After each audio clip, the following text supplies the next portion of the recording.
अस्सलाम वालेकुम जी, आपका होस्ट सईद अहमद आपकी खिदमत है। हमारा यूट्यूब और फेसबुक चैनल ये है पाकिस्तान देख रहे हैं।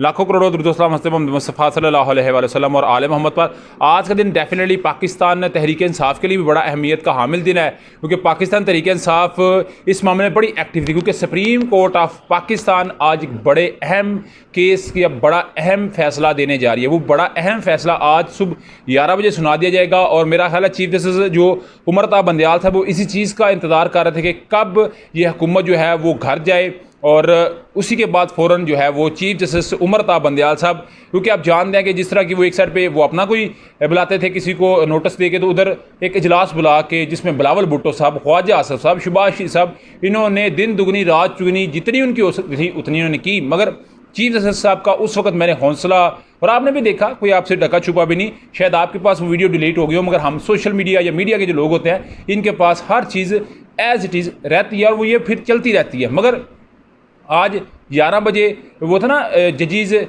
जो एक इस्लाहाती बिल था, जजीज़ एक्ट एंड प्रैक्टिस, जिसमें पता है आज खुद नोटिस केस का मामला है, और ये कहते थे जंगीर तरीन खान साहब का मामला, नवाज शरीफ साहब का मामला, 19 जून को इन्होंने इसको सेव किया था और फिर जारी बात है वो मंजूर तो नहीं था मगर इख्तलाफात में आ गया था।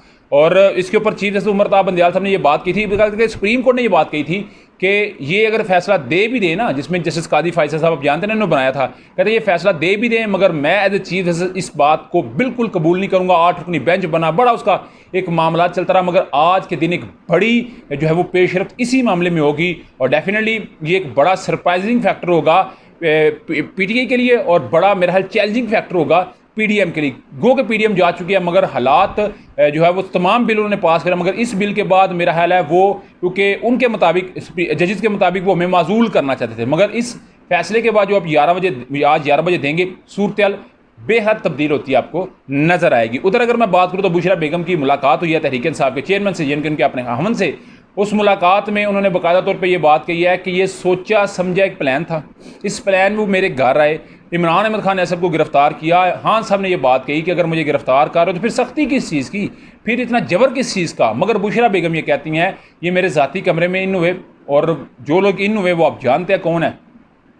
इन होने के साथ उन्होंने मेरी अलमारी में जो कोई नकदी रखी हुई थी घरेलू इस्तेमाल के लिए उसको भी लूटा। मैंने कहा जी जो लूटना है वो लूट लो, आज तुम लूट लो। उसके अलावा कहते हैं घर के और बड़ा कीमती सामान जो है वो लूट कर ले गए। तो ये एक मेरा ख्याल है सिचुएशन को अच्छा जेस्चर नहीं देती, बहुत एक नेगेटिव जेस्चर होता है। मगर क्या करें, इस वक्त जो रगड़े में आया हुआ है उसका तो फिर एहतसाब तो उनके नज़दीक इसी तरह ही होता।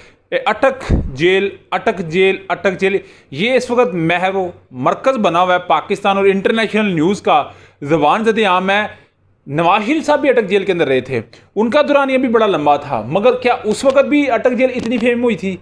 जिनको नहीं पता उनको भी पता चल गया कसूरी चक्की का, जिनको नहीं पता कि अटक जेल के अंदर जो है वो कैटेगरी की जो है वो हवालात नहीं है तो इन्होंने छुपाया, मगर लोगों को ये भी पता चल गया कि किस तरह एक वज़ीर-ए-आज़म को रखा जाता है, किस तरह प्रोटोकॉल दिया जाता है कि कौमी हीरो को, सब कुछ रोज़े रोशन की तरह आया हो गया। तो अटक जेल से मैं आपको एक लम्हा बलम्हा हर सिचुएशन के मतलब बता रहा हूँ। बुशरा बेगम जो कि इमरान अहमद खान न्याजी साहब की अहली हैं, वो आज आप जानते हैं, मैंने सुबह ही आपको बताया था कि वो ज़बान पार्क से निकली हैं। 190 मिलियन पाउंड जो स्कैम का केस है उसके अंदर गई, तो अदालत ने उनकी गिरफ्तारी से भी उनको रोक दिया, मगर आज उन्होंने बाकायदा तौर के ऊपर अटक जेल में मुलाकात किया। मगर इनको वो मुलाकात शायद हजम नहीं हुई। इन्होंने पीछे से ज़मान पार्क में जितने कंक्रीट थी यानी कि सफाई सुथराई करके वहाँ पे ग्रीनरी लगा दी, वहाँ पे कभी खस्ता बस्ता रौनकें, मैंने खुद जाके वहाँ से चना चाट खाई है, पता नहीं आपने क्या क्या चीज़ खाई है, उसका भी अपना ही मज़ा था। और जब मैं डेवियस रोड से इन हुआ तो मैं कही शायद, क्योंकि मेरा फर्स्ट टाइम था लिटरली ज़मान पार्क, तो मैंने कहा पता नहीं ज़मान पार्क किधर है। एक घर आया, सामने रेलवे फाटक था, तो उन्होंने कहा जब सीधा आप यहाँ से राइट होकर सीधा जाएँ तो आपको ज़मान पार्क, तो मैं रॉन्ग वे पे हो गया। जब मैंने आगे जाकर देखा तो वाकई ही एक हैमा बस्ती बात थी, वाकई ही एक दुनिया बात थी, और वहाँ पे हलवा पुड़ियाँ बन रही हैं, वहाँ पे खाने बन रहे हैं, तरह तरह के खाने बन रहे हैं, तरह तरह के लोग आ रहे हैं, फैमिली आ रही हैं, एक ट्रिप का सा समा था, एक माहौल सा बना हुआ था, उस सब को वहाँ पे क्लीन कर दिया गया है और इस चीज़ का बताया गया है कि वहाँ पे ऐसा कुछ हुआ ही नहीं है। मगर ये भी एक पाकिस्तानी तारीख में मारूख जो मुर्ख लिखने वाला, वो इसको बड़े सुनहरी रूप में इस पूरे साथ जो 17 माह का एक टेन्योर है उसको लिखेगा। तो अटक जेल के अंदर जी मुलाकात हुई है और मुलाकात में बड़ी खबर सामने आई है।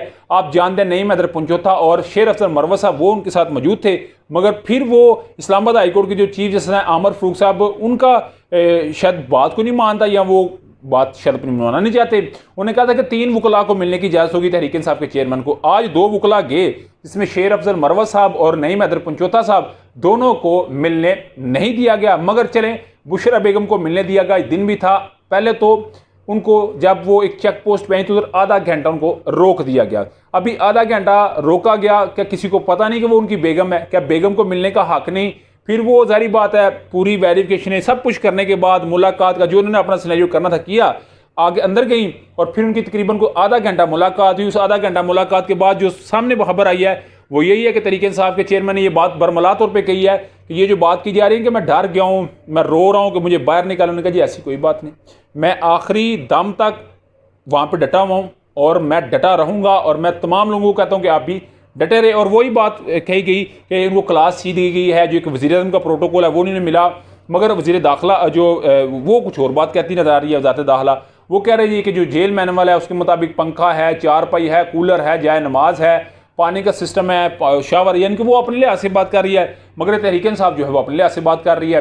अभी कोर कमेटी का इजलास भी हुआ है। कोर कमेटी के इजलास में बाकायदा तौर पर यह बात कही गई है कि जी तहरीक इंसाफ के चेयरमैन को जो उनकी सेहत के मुतल्लिक तशवीश है वो बड़ी हमें उस पर तशवीश है। जो खाने का एक मैनुअल है उसके ऊपर हमें बड़ी तशवीश है। जो तहरीक इंसाफ के चेयरमैन को अटक जेल में रखा गया उस पर तशवीश है और जो उनको एक सहूलियत होनी चाहिए थी, इस सारे मामले के ऊपर उन्हें तशवीश है।